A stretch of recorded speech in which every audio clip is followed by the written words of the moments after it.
హల్లెలూయా స్తోత్రం. హల్లెలూయా స్తోత్రం.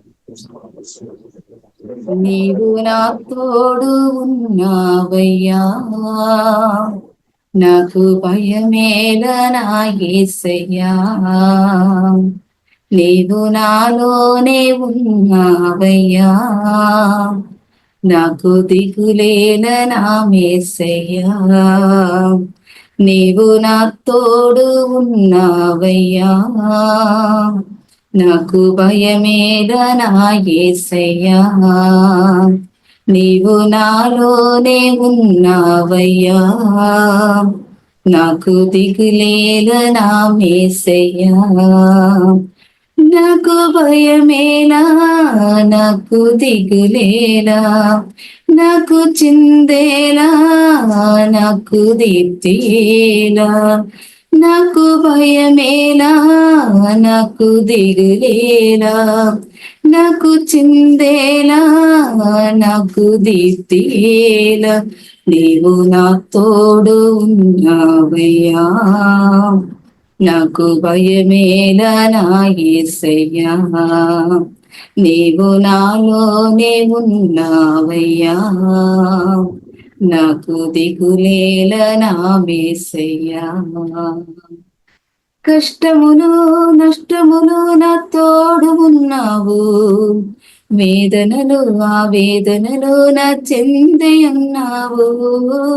కష్టములు నష్టములు నా తోడు ఉన్నావు, వేదనలు ఆ వేదనలు నా చెంది ఉన్నావు.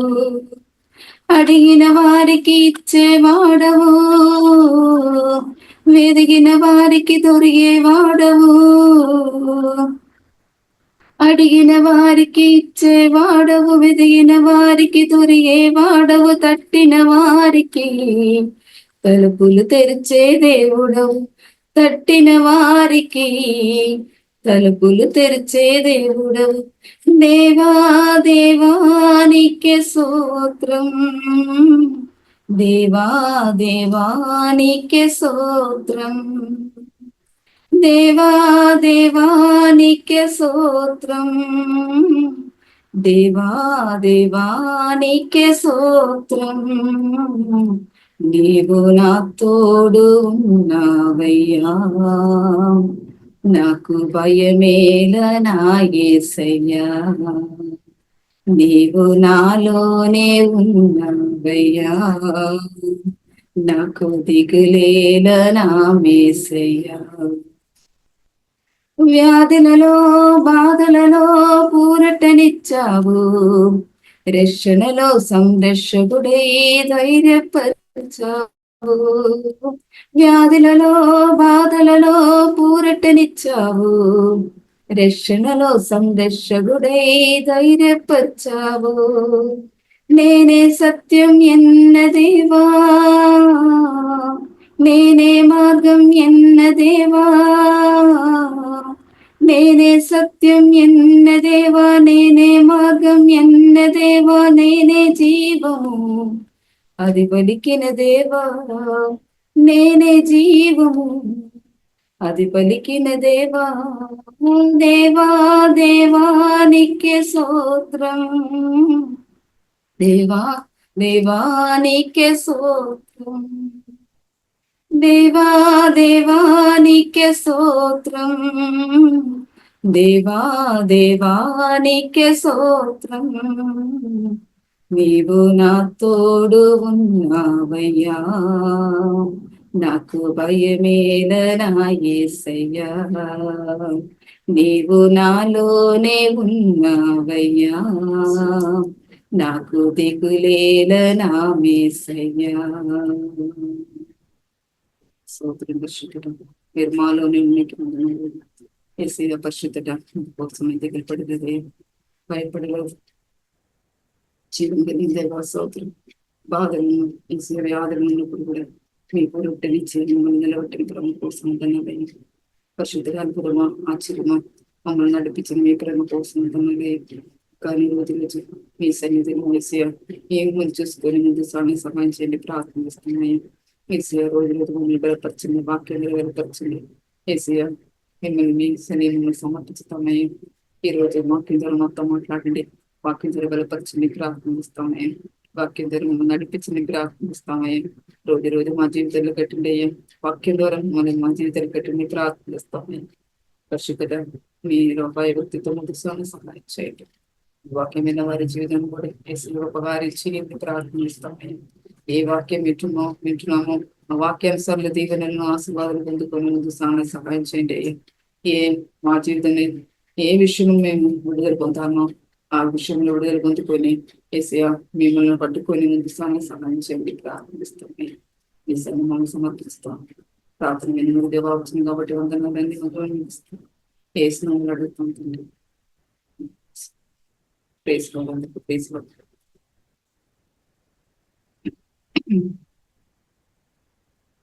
ఈరోజు భయపడకుడి అనే అంశం మీద మనం ధ్యానించగలుగుతాము. చాలా విషయంలో మనుషులు చూస్తే చాలా విషయంలో ఒకరిొకరి భయంతో ముందు సాయం బాగా కనబడుతుంది. ఎంత ఏ ఒక్క మనిషిని చూసినా సరే ఏదో ఒక భయంలో వాళ్ళు బెందకం ఉన్నారు. అందుకోసం దేవుడి నాతో మాట్లాడిన ఈ వాక్యం నాతో మాట్లాడిన వాక్యం అందుకోసం ఈ వాక్యం ద్వారా అందరూ బలపరచబడాలని నా కోరిక. అందుకోసం అలాగడే వీరుడి ప్రార్థనలో ఈ వాక్యం ఏమని కోరుకున్నాను. అలాగే భయపడకూడిన అంశం మీద మనం ధ్యానించుదాం. హెబ్రీ రాసిన పత్రిక 13వ అధ్యాయము 5:5b 6 వాక్యం చదివి ముందుకు వెళ్ళడం.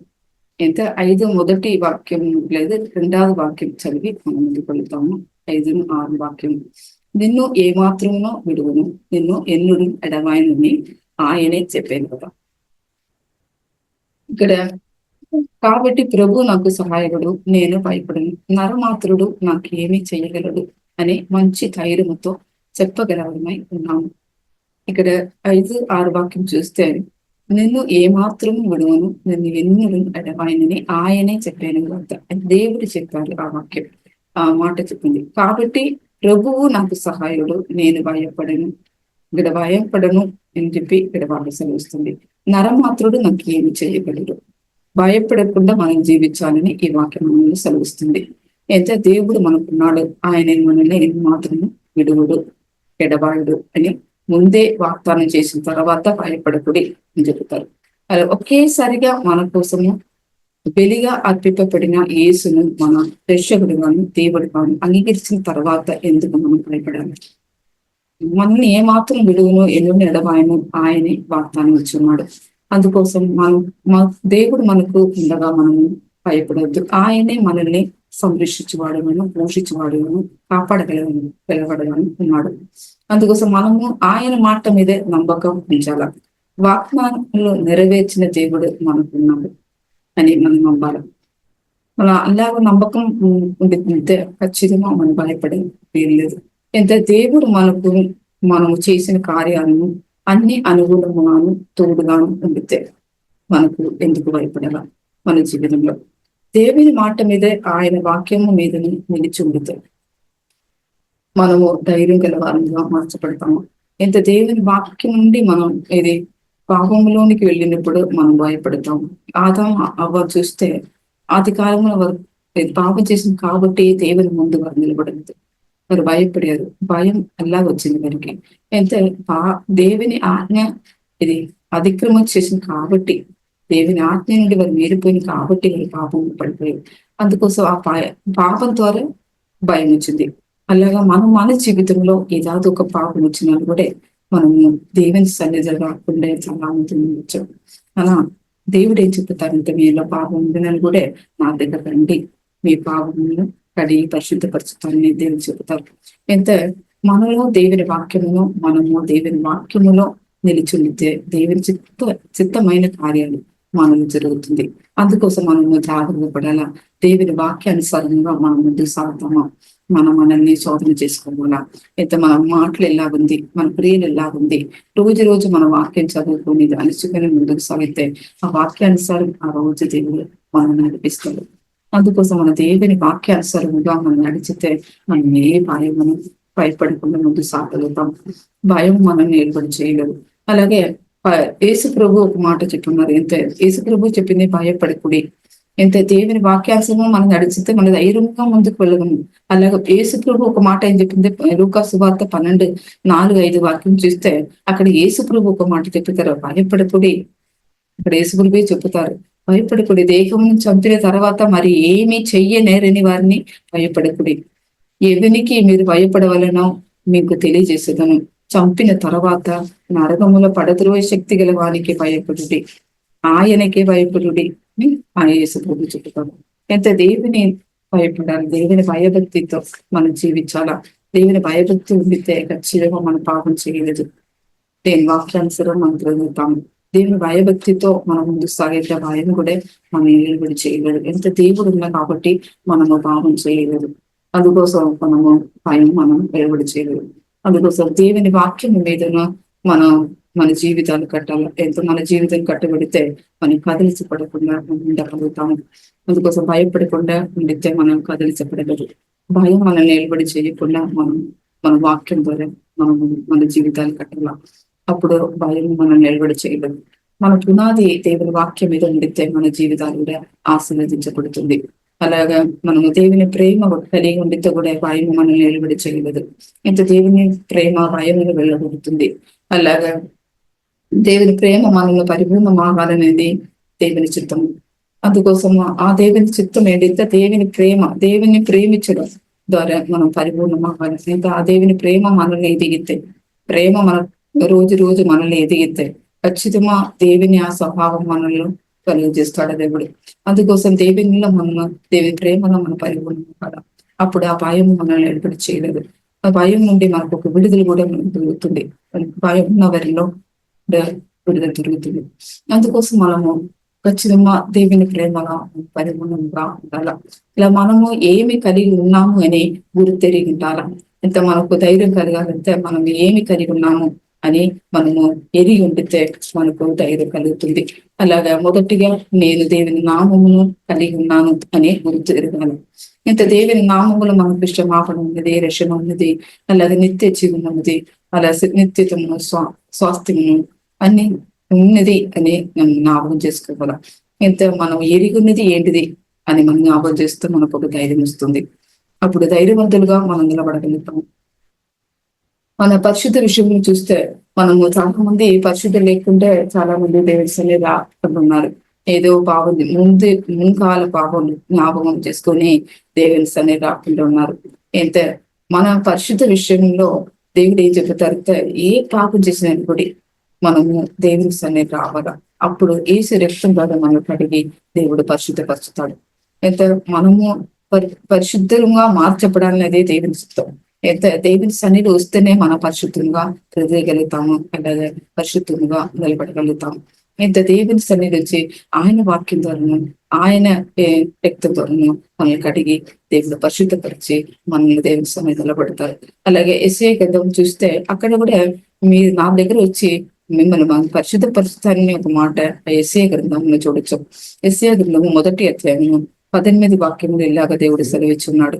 ఏంటిది చూస్తే, మీ పాపమును రక్తము వలె ఎర్రవి అయినను అవి హిమము వలె తెల్లబడను, కెప్పు వలె ఎరివి అయినను అవి గొర్రె బొచ్చు వలె తెల్లవి ఆగును.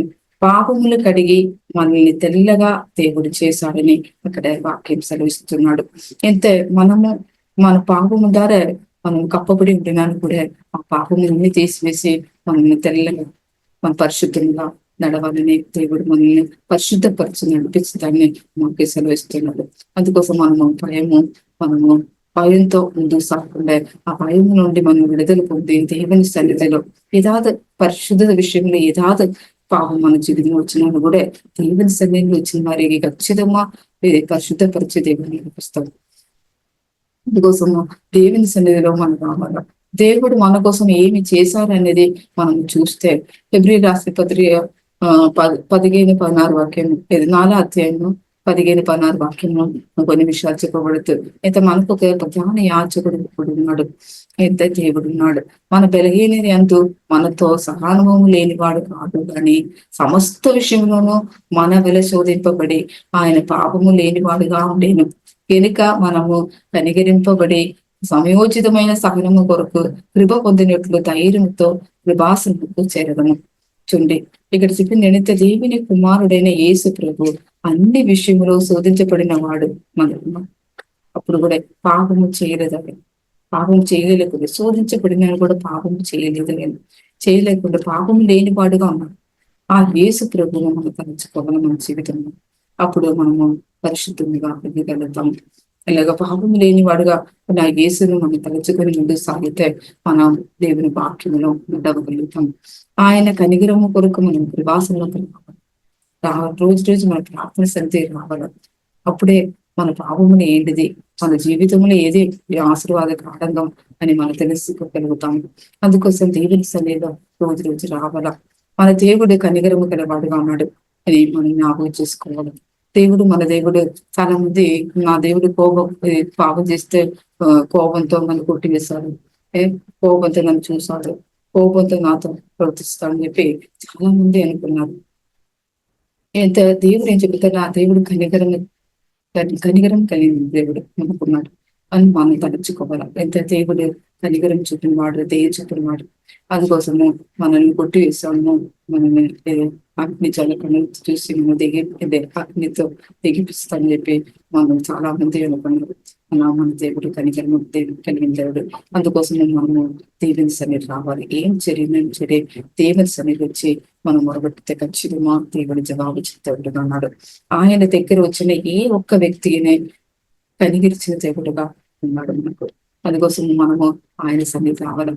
ఇర్మీయా గ్రంథమును 31:13 వాక్యం చూస్తే ఆయన ఒక వాగ్దానం ఇచ్చున్నాడు. ఎంత దుఃఖమునకు ప్రతిగా సంతోషం ఇచ్చి వారిని ఆదరించుదను, విచారం కొట్టివేసి నేను వారికి ఆనందము కలిగజేస్తాను గనుక కన్యకలను యవనులను వృద్ధులను నాటి ముందు సంతోషించదరు. ఎంత ఇక్కడ చెప్పింది ఏంటంటే నేను వాక్యం ఏం చెప్పింటే దేవుడు యాకోబు వంశస్థులను విడిపించి వారి కంటే బలవంతుడైన వారిని చేతి నుండి విడిపించి వారిని ఆశీర్వాద మాటలు పలికింది ఈ వాక్యం చూడొచ్చు. అయితే దేవుడు మనల్ని కూడా సాతాన్ రాజ్యం నుండి ఆయన చేతుల నుండి మనల్ని విడిపించాడు.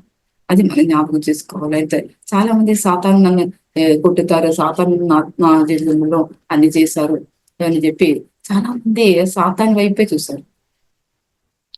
సాతానికి ఏం జరిగింది అని వారు జ్ఞాపకం చేసుకోలేదు. ఎంత సాతాన్ మన దగ్గర రావడానికి కూడా దేవుడు అనుమతిస్తుంది అనేది కావాలి. ఇంత మన జీవితంలో సాతాన్ ఏం చేయాలా కూడా దేవుని అనుమతి లేకుండా చేయలేదు. అందుకోసం అది మనం జ్ఞాపకం చేసుకోవాలి. దేవుడు మనల్ని కూడా సాతాన్ రాజ్యం నుండి ఆయన చేతి నుండి మనల్ని విడిపించాడు అని జ్ఞాపకం. సాతాన్ని మనలో ఏ అధికారం ఉండదు. అయితే ఇప్పుడు మనం ఉండేది దేవుని రాజ్యంలో. అందుకోసం సాతాన్ని అధికారం ఏ పని చేయదు. అందుకోసం మనం జ్ఞాపకం చేసుకోవాలా. అయితే సాతాన్ చాలా మంది మోసపరిచింది ఈ విషయం. అయితే ఇదాగా దేవుని వ్యతిరేకం ఏదా మాటలు పెట్టుకుని ఆయన చేతుల్లో బంధించబడతాడు. అందుకోసం మనము జ్ఞాపకం చేసుకోవాలి. దేవుని వాక్య ప్రతిష్ఠత మనం పొందుకోవాలా. అయితే రోజు రోజు దేవుని వాక్య ప్రతిష్ఠత పొందుకొని మనం ముందుకు వెళ్ళాలి. సాతాన్మైన యేసు సిలువ మరణం ద్వారా చేయాల్సినంత వెగాటంగా వేడుక కనపరిచాడు. అందుకోసము కొలస్సీ రాసిన పత్రిక చూస్తే 2వ అధ్యాయంలో 15 వాక్యం చెప్పబడుతుంది. అయితే సాతాను ఏం జరిగింది అని చెప్పబడుతుంది. దేవుడు రాతరూపకమైన ఆజ్ఞల వలన ఊనముగాను మనకు విరోధముగాను ఉండిన పత్రమును మేకులతో సిలువకి కొట్టి దాని మీదే చేరాతను తుడిచివేసి మనకు అడ్డంగము కంటే అడ్డంగం అన్ని దానికి ఎత్తివేసి మన ఆడంగలన్నీ ఎత్తివేశాడు దేవుడు. ఎంత మన అపరాధములుడే అన్ని క్షమించి ఆయనతో కూడా మనల్ని జీవింపచేసి ఉన్నాడు. అది మనం తెలుసుకోవాలి. మన జీవితంలో ఎంత మనము దేవుని ద్వారా జీవింపబడి ఉన్నాము. ప్రధాన అధికారిని నిరాయుధుడిగా చేశాడు దేవుడు. సిలువ చేత యుగసమత వారిని పట్టి తెచ్చి విఘాటుగా వేడుక కనపరిచాడు. ఎంత సాతాను ఏం జరిగిందని యేసు ప్రభు విఘాటుగా కనపరిచాడు. అందుకోసం సాతానికి జరిగింది అన్ని ఏంటిది మనం తెలుసుకొని ఉండితే ఖచ్చితంగా మనం ధైర్యవంతుడిగా మార్చబడతాం. అప్పుడు మనము దేవుడిని సంతోషించగలుగుతాము. దేవుడు మన జీవితంలో చేసిన కార్యాలు చూస్తే ఎన్నో గొప్ప గొప్ప కార్యాలు. అది మనం తెలిసితే ఖచ్చితంగా ఈ లోకంలో ధైర్యవంతులుగా మనం మార్చగలుగుతాం, ధైర్యవంతులుగా ముందుకు సాగుతాం. అందుకోసం మనం అన్ని దేవుని వైపు మనం చూడాలి. దేవుడు మన కోసం ఏం చేశాడు, మన విచారం అన్ని తీసివేసి ఆనందముతో మనల్ని నింపి దేవుడు నడిపించాలని కోరికంది. ఎందుకోసం మనం సంతోషించాలి, దేవుని పిల్లలు సంతోషించాలని దేవుని చిత్తం, దేవుని ఆశ కోరికలు. అందుకోసము అందరినీ అన్ని మనుషుల వైపు చూస్తే అందరినీ ఏదో ఒక విచారంలో, ఏదో దుఃఖంలో, బాధలో, ఏదో సమస్యలో, ఏదో బిసి వారి మైండ్ చాలా మంది జోగు విషయంలో బిసి, ఏదో ఆ కార్యాలు పిల్లల విషయం బిసి, అన్ని బిసి బిసిగా ఉన్నారు. అలా ఏదో విషయంలో విచారపడినే ఉన్నారు. అందుకోసము దేవుడు ఏం చెబుతారంటే మీ విచారం అన్నిటి తీసివేసి ఆనందముతో నింపుతానని చెప్పి దేవుని వాగ్దానం ఇక్కడ సెలవిస్తున్నాడు, వాగ్దానం ఇచ్చున్నాడు. అందుకోసం మనల్ని ఆదరించి మన ఆనందము కూడిన దేవుడు, ఎంత దేవుడు మనల్ని ఆదరించిన దేవుడుగా ఉన్నాడు. ఇంకా మన ఆనందం ఆయన కోరుకున్నాడు. ఎంత మన సంతోషంగా ఉండాలా, మన ఆనందముతో ఉండాలా మన జీవితంలో అని ఆయన కోరుకున్నాడు. ఎంత మనము దేవునిలో మనము సంతోషించిన వారుగా ఉండాలి మన జీవితంలో. ఎంత మనం ఏదాదో ఆలోచన పెట్టుకుని దేవుని నుండి దూరం పోకుండా, దేవుని ప్రార్థన చేయకుండా, వాక్యం చదవకుండా చాలా మంది ఉన్నారు. అలా విచారములు పడిపోకుండా మన ఆలోచనలు మనం దేవుని వాక్యం ద్వారా కంట్రోల్ చేసుకోవాలి. అందుకోసం మనం వాక్యం ద్వారా మనం అన్ని ఆలోచనలు మనం కంట్రోల్ చేసుకొని ముందు సాగినారుగా ఉండాలి. మన ఆలోచన వాక్యానుసారంగా ఉండాలి, మన మాటలు కూడా వాక్యానుసారంగా ఉండాలి. అప్పుడు మనకు ధైర్యంతో ముందుకు వెళ్ళగలుగుతాం. అయితే మనం దేవుని వాక్యం ఉన్నాము, దేవునిలో ఉన్నాము అని మనం ధైర్యంగా ముందుకు సాగలుగుతాము. అలా ఆదికాండము 1వ అధ్యాయం కూడా చూస్తే దేవుడు ఆశీర్వదించిన వ్యక్తులు ఎవరిని చూడొచ్చు. అంటే దేవుడు ఏం చెప్తారంటే సంతోషంగా మరి ఉండాలా, అలాగే నేను కూడా మిమ్మల్ని ఆశీర్వదించి ఉన్నాను, మీ ఆశీర్వాదం ఏంటిది మీరు తెలుసుకోవాలని ఇక్కడ వాక్యం సెలవిస్తాడు. అయితే మనం ఆశీర్వదించబడిన వారని అది మనం తెలుసుకోవాలి. చాలా మంది దేవుడు నన్ను ఆశీర్వదించండి, దేవా అల్లా ఆశీర్వదించండి, ఇల్లు ఆశీర్వదించండి చేస్తాం. మన దేవుడు ఏం చెప్తారంటే ఆల్రెడీ మిమ్మల్ని నేను ఆశీర్వదించాను. ఇక్కడ ఒక నిమిషాలు మన వ్యక్తి చూస్తే ఆశీర్వదించబడిన వ్యక్తులు ఎవరిని మనం చూస్తే ఆదికాండము 1వ అధ్యాయము 27-28 మొట్టమొదటిగా స్త్రీని పురుషుని ఆశీర్వదించింది అక్కడ చూడొచ్చు. ఎంత దేవుని ఆశీర్వాదము మనుషులకి ఇచ్చాడు దేవుడు, ఎంత మనుషులే దేవుడు ఆశీర్వదించాడు. మనము దేవుని ఆశీర్వాదములకు అర్హులుగా ఉన్నాము. ఎంత దేవుడు ఆశీర్వాదం మనకి ఇచ్చున్నాడు అది మనం తెలుసుకోవాలా. నోవాహు జీవితం కూడా నోవాహుతో దేవుడు ఆశీర్వదించాడు. ఎన్నో ఉన్న వ్యక్తులు బైబిల్ చూస్తే చాలా మంది వ్యక్తులు దేవుడు ఆశీర్వదించిందే చూడొచ్చు. ఆశీర్వదించబడినారు. అందుకోసం మనము ఆశీర్వదించబడిన అబ్రహాము చూస్తే అబ్రహాము దేవుని ఆశీర్వాదం పొందినవాడు. ఆయన అబ్రహాము ఆశీర్వదించి దీవించాడు, అలా గొప్పగా చేశాడు అబ్రహాము. అలాగే దేవుని ఆశీర్వాదము మనల్ని గొప్పగా చేస్తుంది. ఎంత మన జీవితంలో దేవుని ఆశీర్వాదం ఏం చేస్తుంది, మనల్ని గొప్పగా చేస్తుంది అంత. అందుకోసము దేవుని ఆశీర్వాదము మనలో ఉండాలంటే దేవుని చిత్తము అది, దేవుని ఆశీర్వాదము మనం ఉండాలి. దేవుని ఆశీర్వాదం పొందుకొని మన జీవితంలో ఆశీర్వాదముగా ఉండాలి అనేది దేవుని చిత్తం. ఆశీర్వాదము కార్యసాధకమైన ఒక శక్తి, అది దేవుని ఆశీర్వాదం, అది ఒక శక్తి, అది పనిచేస్తుంది మన జీవితంలో. అయితే దేవుడు నన్ను ఆశీర్వదించాడు, అన్ని ఇచ్చాడు అని జ్ఞాపకం చెప్తాడు. అది ఉండితే ఖచ్చితంగా ఆ శక్తి మనకు కార్యసాధమైన కార్యాలు మనల్ని జరిపిస్తుంది. అందుకోసం దేవుడు అన్నిటిలో మనకు సమృద్ధి ఇచ్చిన దేవుడు, సమృద్ధి ఇచ్చిన దేవుడు అన్నాడు. అన్ని మనం సమృద్ధి చేసుకోవాలి. దేవుడు అన్నిటిలో సమృద్ధి ఇచ్చిన వాడు. ఇప్పుడు కొంచెం తర్వాత కొంచెం అలా కాదు, దేవుడు సమృద్ధి ఇచ్చిన వాడు అన్నాడు. ఏది ఇచ్చిన వాడే అన్ని సమృద్ధి ఇస్తాడు. అందుకోసం మనము మనల్ని ఆశీర్వదించబడిన వారము మనం తలచుకొని ఉంటే ఖచ్చితంగా ధైర్యవంతులుగా నిలబడదు. అలాగే ఏ శాపమును మన ఆశీర్వాదమును ఆపలేదు. ఎందుకోసం గలాత్య 3:13 వాక్యం చెప్పబడుతూ సిలువ మరణము ద్వారా మన శాపాలు యేసు భరించి ఉన్నాడు. అయితే సిలువ మరణం అనేది శాపానికి గుర్తు. మన శాపముల కోసం యేసు ప్రభు సిలువ మరణం పొందాడు. అయితే మన శాపాలు ఆయన సిలువలు భరించాడు. అందుకోసం మన శాపం కూడా ఆయన సిలువలు భరించింది కాబట్టి ఆ శాపం మనల్ని పని చేయలేదు. ఇంత మనకి ఇస్తున్నాం. అందుకోసము ఆ శాపం మనల్ని పని చేయలేదు. అందుకోసం మన ఆశీర్వాదం మనకు ఆడంగం కాదు. దేవుడు ఇచ్చిన ఆశీర్వాదం మనకు ఇచ్చిన ఆశీర్వాదం మనం పొందగలిగిన వారుగా ఉన్నాం. ఎందుకోసము చాలా మంది శాపాలు ఉండేవి కాబట్టి నాకు ఆశీర్వాదం పొందలేదు, అనుభవించలేదు, ఆ ఆశీర్వాదాన్ని పొందలేదు ఎటు ఉన్నాడు అని. దేవుడు ఏం చెప్తారంటే నేను ఆశీర్వదించాను, శాపం మీద పని చేయదు అని దేవుని వాక్యం సెలవిస్తుంది. అందుకోసము మనము అన్ని తెలుసుకోవాలి. దేవుడు మన కోసం సెలవులు ఏం చేశాడు, అది మనకు తెలిసితే ధైర్యవంతులుగా మనం నిలబడగలుగుతాం. అందుకోసము ఉదాహరణ కూడా చూస్తే యేసుప్రభు ద్వారా మనము ఆశీర్వాదం పొందిన వారమే. ఇలా ఉదాహరణ చూస్తే నవమి జీవితం చూస్తే నవమి శవిచ్చరాలుగా ఆమె తన బెత్లెహేములో వచ్చినప్పుడు దీవించబడింది.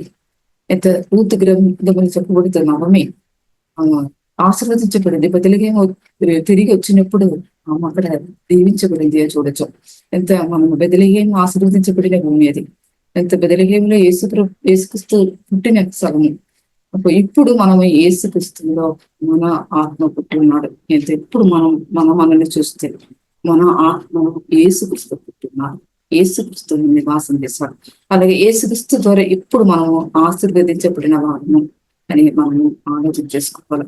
ఎంత దేవుని వాక్యము సెలవిస్తుంది. ఎందుకోసం మనం ఆలోచన చేసుకొని ముందు వెళ్తే ఖచ్చితంగా మన దేవులను ఆశీర్వాదమును మనం పొందగలుగుతాము, అనుభవించగలుగుతాము. అందుకోసం మన కోసం సిలువలో ఏం చేశారో అది మనకు తెలిసితే ఆ ఆశీర్వాదాలు మనము పొంది మన దీవెనలు పొంది ఇప్పుడు మనం నిలబడగలుగుతాం. మనము సిలువ చేసిన ఏం చేశారని తెలియలేదంతే, తెలుసుకోలేదు, దాని మనం లేదంతే ఖచ్చితంగా సిలువ చేసిన ఆశీర్వాదం మనకు అనుభవించలేదు. అందుకోసం సిలువలో దేవుడు అన్ని మన కోసం చేసి ఉన్నాడు. అందుకోసం సిలువ చేసిన ఆశీర్వాదము మనము అనుభవిస్తాము. ఇప్పుడు రక్షణ ఉంది, నిత్య జీవం ఉంది. అందుకోసము మనం స్వాస్థ్యంగా ఇస్తున్నాడు. అన్ని విషయంలో మన కోసం, మన ఆత్మ కోసం అన్ని దేవుడు చేసి ఉన్నాడు. ఆత్మీయమైన అన్ని కార్యాలు దేవుడు మన కోసం చేసి ఉన్నాడు. అందుకోసం మనం ధైర్యంగా నిలబడగలిగిన వారు. దావీదు జీవితంలో కూడా దావీదు ఒక మాట చెప్తారు. కీర్తన 27:1 మొదటి వాక్యం చూస్తే దావీదు ఒక మాట చెబుతారు. యెహోవా నాకు వెలుగును రక్షణనై ఉన్నాడు, నేను ఎవరికి భయపడదును. యెహోవా నా ప్రాణ దుర్గము, ఎవరికి నేను వెళ్తాను. ఆ దావీదు తెలుసు. దావీదు ధైర్యంతో ముందుకు సాగుతాడు. ఆయన జీవితంలో ఎన్నెన్నో సమస్యలు, ఆయన ప్రాణాన్ని వచ్చినప్పుడు కూడా ఆయన దేవుని బలపరచగలిగాడు. అందుకోసం ఆయనకు చెప్పిన ప్రాణ దుర్గము, యెహోవా ప్రాణ దుర్గమును ఆయన తెలుసుకున్నాడు. అందుకోసం ఆయన ధైర్యంగా ముందుకు సాగాడు. మన కోసం అన్ని చేసిన దేవుడు ఉన్నాడు అని తలచుకొని దావీదు చెప్పింది ఆ మాట సెలవుస్తుంది. ఆ మాట రాసింది. మనము భయపడకుండా ముందుకు సాగాలి. మన జీవితంలో దేవుడు మనకు వెలుగుల రక్షణని, ప్రాణానికి దుర్గముగా ఉన్నాడని చేసుకోవాలి. అప్పుడు మనము భయము మనం నిలబడి చేయకుండా మనం ముందుకు సాగొచ్చు. ఎంత మనము భయములో బంధకముగా ఉండకూడదని దేవుని చిత్తం. ఎంత భయము మనల్ని ఏలుబడి చేయ అధికారం లేదు, అవకాశం లేదు. అందుకోసమే మనము భయం నుండి సంపూర్ణ విడుదల పొంది ముందుకు సాగాలని దేవుని చిత్తంగా ఉంది. అందుకోసం మనము భయపడకుండా ముందుకు సాగాలి. అయితే భయం లేక మనం జీవించాలంటే దేవుని వాగ్దానంలో నమ్మకం ఉంచాలా. తర్వాత రెండోది చూస్తే పరిశుద్ధముగా మనం జీవించాలా. అలాగే వాక్యమును అనుసరించి జీవించాలా. అలాగే నాలుగు చూస్తే దేవుడు మన కోసం సిలువలు చేసిన కార్యాలు తలుచుకోవాలా, అలాగే ఒప్పుకోవాలా. దేవుని దగ్గర మనము ఆశీర్వదించబడిన వాడము జ్ఞాపకం చేసుకోవాలి.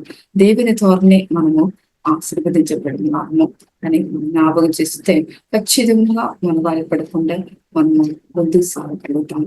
అందుకోసం ఈ వాక్యం ద్వారా దేవుడు మనల్ని ఆశీర్వదించిన ప్రార్థన చేస్తూ దేవా పరిశుద్ధుడు, చిరుబలి దేవా స్తోత్రం, హల్లెలూయా స్తోత్ర పరిశుద్ధుడు, మీ సన్నిధిని సమర్పిస్తామయ్యా. భయపడకుండా నిలబడాలని ఈ రోజు మాతో మాట్లాడడానికి వందనాలే దేవా. ఎన్నెన్నో వాక్యం ద్వారా మీరు మాతో మాట్లాడి బలపరచడానికి వందనాలే. మీరు మా కోసం సిలువ చేసిన అన్ని కార్యాలు తలుచుకొని మేము ముందు సహాయం చేయండి ఏసయ్యా. మీ వాక్యం తలుచుకొని ముందు సాగితేనే మా జీవితాలు ఆశీర్వదించబడుతుంది. ఏసయ్యా, మీరు మాతో మాట్లాడడానికి వందనాలే. మా జీవితాల్లో మీ వాక్యం తరపెట్టింది ప్రార్థిస్తామయ్యా. ఈ రాదు భయములో బెందుకం ఉన్నామా అని మమ్మల్ని శోధన చేసుకొని వాక్యం ద్వారా ఆ విడుదల పొందుకొని ముందు సాగించండి. పరిశుద్ధుడు సహాయించండి, ప్రార్థిస్తామని. ఈ వాక్యం విన్న వారి జీవితం కూడా ఏదాది భయముల బంధకులు ఉన్న వారితో సంపూర్ణమా ఇప్పబడినాకని ప్రార్థిస్తామని. పరిశుద్ధుడ సంపూర్ణ విడుదల కూడా అనుభవించినాకని ప్రార్థిస్తాం. ఏదాదేశీయ కుటుంబ విషయంలో, పిల్లల విషయంలో, ఏసీయ ఏదాది విషయంలో వారి బంధకం ఉన్నారా సంపూర్ణ విడుదల ఇప్పుడే వారు అనుభవించినాకని ప్రార్థిస్తేనే. మీరు సేవలు అన్ని చేసిన దేవుడయ్యా, మా కోసం, మా ఆత్మ కోసం మీరు అన్ని సేవలు చేసిన దేవుడు కాబట్టి వందనాలయ్యా. పరిశుద్ధుడ నీ సన్ని సమర్పిస్తాం. పరిశుద్ధుడా మీ విడుదల ఇచ్చుకొని ముందు సహాయం చేయండి. అందరితో మీ సన్ని సమర్పిస్తాను, మమ్మల్ని కూడా మీ సన్ని సమర్పిస్తుంది. వాక్యం ద్వారా నడిపించండి, ఇంకా మీ దీవెనలను ఇచ్చుకొని ఆశీర్వాదాలను ఇచ్చుకొని మీ సాక్షిగా నిలబడి సమయాన్ని మీ సన్ని సమర్పిస్తాను. నేను మీద వాక్యం ఒకటి ఉంటుంది, అన్ని వాటిని వినిపిస్తాను. ఏ స్నామం అడుగుతాను